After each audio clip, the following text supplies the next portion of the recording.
olvido que olvide y al recuerdo que recuerde. Dile al silencio que calle y al hombre que no se entregue.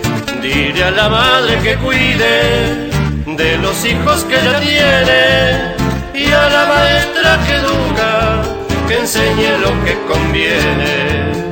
Dile al hombre campesino que derrame la simiente para cosechar el fruto que alimenta a tanta gente. Dile a todos los obreros que con sus manos valientes puede contar este mundo con futuro y con presente.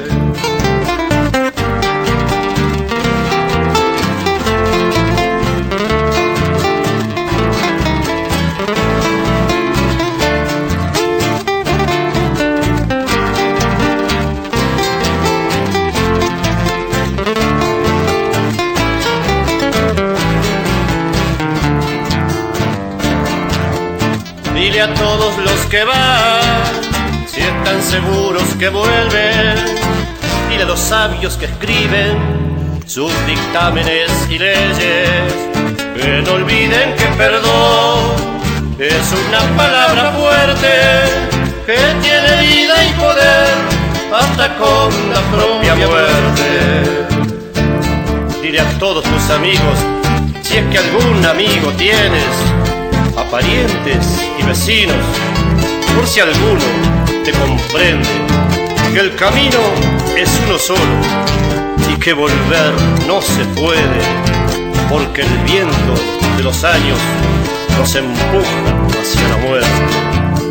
Dile a quien tiene riqueza, si comparte lo que tiene, si se acuerda de los pobres, cuando come y cuando bebe.